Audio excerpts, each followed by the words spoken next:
အားလုံးပဲမင်္ဂလာပါခင်ဗျာဒီနေ့ဗီဒီယိုမှာတော့ဂျပန်စာစပြီးလေ့လာနေတဲ့သူတွေအတွက်ဂျပန်နှစ်သစ်ကူမှာတည်တင်တည်ထိုက်တဲ့ဂျပန်စကားလုံးလေးတွေကိုမျှဝေပေးတော့မှာဖြစ်ပါတယ်ခင်ဗျာပထမဆုံးကတော့ဘောနန်ကိုင်နဲ့ရှင်နန်ကိုင်ပါဘောနန်ကိုင်ကတော့နှစ်ကုံပါတီပါနှစ်ကုံပါတီကတော့12လပိုင်းနဲ့မှာကျင်းပတာများပါတယ်ရှင်နန်ကိုင်ကတော့နှစ်သစ်ပါတီပေါ့နော်နှစ်သစ်ကျိုးတဲ့ပါတီကတော့တစ်လပိုင်းမှာကျင်းပတာများပါတယ်ခင်ဗျာ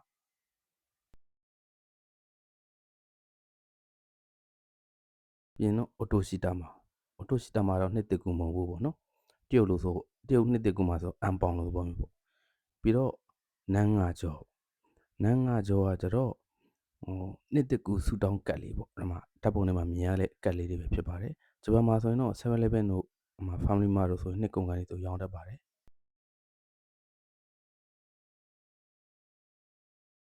နေ့ရက်အခေါ်များပေါ့နေ့ရက်အခေါ်များတော့ဒီမှာစာတမ်းထုတ်မှာတွေ့ရတဲ့အတိုင်းပေါ့နော်12လပိုင်း30ရက်နေ့နှစ်သစ်ကူအကြိုနေ့ကိုအိုမီဆိုကာလို့ခေါ်ပါတယ်ပြီးတော့နှစ်သစ်ကူနေ့မနက်ပိုင်းပေါ့နော်တစ်လပိုင်း1ရက်နေ့မနက်ပိုင်းကိုကျတော့ဂန်ထန်လို့ခေါ်ပါတယ်ပြီးလို့တစ်လပိုင်း1ရက်နေ့တနေ့ကိုမနက်ခင်းကနေပြီးတော့ညအထိပေါ့နော်တနေ့ကို24နာရီကိုတော့ဂန်ဂျီစုလို့ခေါ်ပါတယ်ပြီးလို့ချင်းနှစ်တစ်နေ့ရဲ့ပထမဆုံးနေထွက်တဲ့အချိန်ကိုဟာဆူဘီနိုတဲလို့ခေါ်ပါတယ်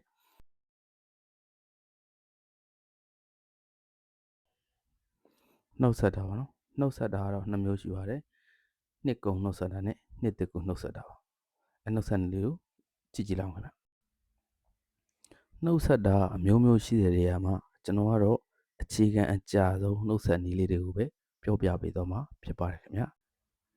နှစ်ကုံနှုတ်ဆက်တာကတော့今年は大変お世話になりました来年もよろしくお願いいたします良いお年をお迎えくださいနှစ်သစ်ကူနှုတ်ဆက်ခြင်းပေါ့နှစ်သစ်ကူနှုတ်ဆက်ခြင်းကတော့明けましておめでとうございます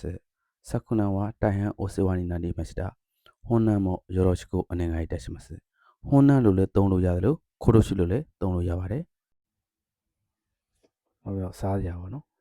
စားကြတွေမှာနှစ်သစ်ကူဆိုရင်နာမည်ကြီးတာတော့အိုဆက်ချီပါ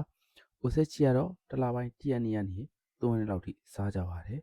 အိုဆက်ချီဘလို့အစားအစာကြီးပါတယ်ဆိုတာတော့အမျိုးမျိုးပေါ့နော်ပုံနေရတိုင်းပေါ့နော်ဘလို့လေးပဲနဲ့စားကြလဲဆိုတော့တစ်လပိုင်း1ရက်နေ့ကနေ3ရက်နေ့ထိမိနက်ဖျားကိုအနားပေးတဲ့အနေနဲ့မိဖို့ကြောင့်နားတယ်ပေါ့မိနက်ဖျားရောလူရောနားတဲ့အနေနဲ့စားကြရလို့ယူဆရှိပါတယ်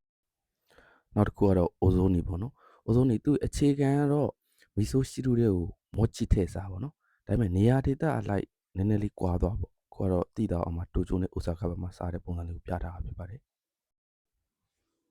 တိုချီကိုရှိဆိုပါပေါ့နော်တိုချီကိုရှိဆိုပါကတော့အိုးမီဆိုကာမှာစားတာပါအိုးမီဆိုကာကတော့12လပိုင်း30ရက်နေ့မှာစားတာပေါ့နော်စားရတဲ့အတိတ်တွေရတော့ပေါ့နော်ဆိုပါနော်ယိုနီဟိုဆိုကုနငါခုအီကီလာလဲယိုနီအဲ့တော့ဂျပန်လိုပေါ့နော်မြန်မာလိုကတော့ဆိုပါလို့ပိန်ပိန်ရှိရှိလေးနဲ့အသက်ရှည်အောင်လို့ဆိုအတိတ်ပဲနဲ့စားကြတာဖြစ်ပါတယ်အရှုံးကားစုခါစားတွေပေါ့နှစ်တကူအပြင်စင်ပေါ့နော်နှစ်တကူအပြင်စင်ကတော့ဘယ်လိုလုပ်လဲကျွန်တော်တို့စီမှာတော့တကြံပန်းလေးတွေပြင်တာနဲ့ကဆင်စင်မှာပထမဆုံးတစ်ခုကတော့ခါတုံးမဆုပေါ့နော်ခါတုံးမဆုအမှာပုံမှာပြထားတဲ့ဟာလေးပါအိမ်ပေါက်တွေအဝင်ပေါက်တွေမှာထားကြတာများပါတယ်မကောင်းဆိုးမဝင်နိုင်အောင်ဆိုတဲ့အယူဆနဲ့ထားတာဖြစ်ပါတယ်ခင်ဗျာနံပါတ်2ကတော့ရှီမဲနာဝါလို့ခေါ်ပါတယ်ခုပုံထဲမှာပြထားတဲ့ຢာလေးပါနော်အဲ့ဒါကတော့ဂျင်းကြားတွေရဲ့အဝင်ပေါက်မှာချိတ်လေးရှိပါတယ်အတိတ်ပဲကတော့ဘုရားသခင်ရဲ့နေမြေဘုရားကျောင်းနဲ့လူတွေရဲ့နေမြေကိုပိုင်းခြားသတ်မှတ်ပေးတဲ့အတိတ်ပဲဖြစ်ပါတယ်ကာကာမီမောချီကတော့ကျွန်တော်တို့စီမှာဆိုရင်တော့ဘုရားဆုံးတော်တင်တဲ့မောချီပေါ့အဲ့ဒါနဲ့ကတ်စင်စင်ပဲဖြစ်ပါတယ်အေတိုခါစားတွေပေါ့နော်အေတိုခါစားတွေကတော့ကံကောင်းစေတဲ့အယုတ်လေးပေါ့နော်အဲ့ဒါလေးတွေကတော့အိမ်ဝင်ပေါက်တို့အိမ်စပွဲပေါ်တို့အိမ်တောင်းတို့မှာချိတ်ထားလေးရှိပါတယ်နောက်ဆုံးတစ်ခုကတော့ဟာစမိုတဲ့ဘုရားကျောင်းသွားတာ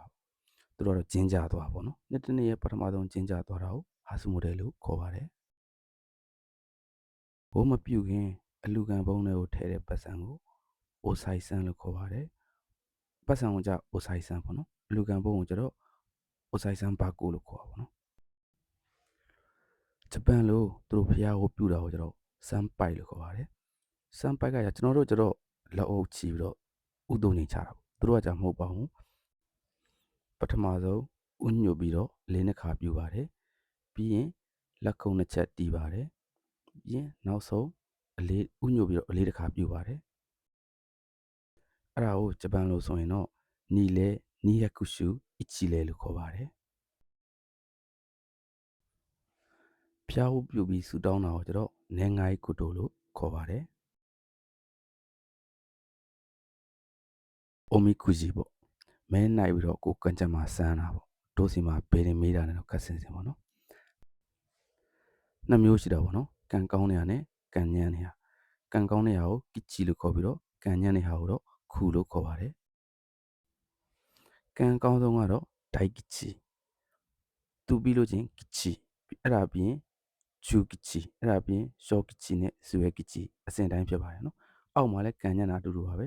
ဒိုက်ခူခူဂျူခူရှော့ခူဇူဝဲခူပေါ့နော်ပေါ်တန်းရဲ့ဘယ်ဘက်အစွန်ဆုံးဒိုက်ကီချီကကံအကောင်းဆုံးဖြစ်ပြီးတော့အောက်တန်းရဲ့ဘယ်ဘက်အစွန်ဆုံးဒိုက်ခူကတော့ကံအညံ့ဆုံးဖြစ်ပါတယ်အဆုံးထိနားထောင်ပေးတဲ့အတွက်ကျေးဇူးအထူးတင်ရှိပါတယ်ခင်ဗျာနောက်ထပ်သိချင်တဲ့အကြောင်းအရာလေးတွေရှိတယ်ဆိုရင်comment မှာမှန်းခဲ့ပေးလို့ရပါတယ်ခင်ဗျာကျွန်တော်တတ်နိုင်တဲ့အရာသိတဲ့အရာလေးတွေဆိုရင်ဗီဒီယိုလုပ်ပြီးတော့တင်ဆက်ပေးပါမယ်အားလုံးကိုကျေးဇူးတင်ပါတယ်ခင်ဗျာ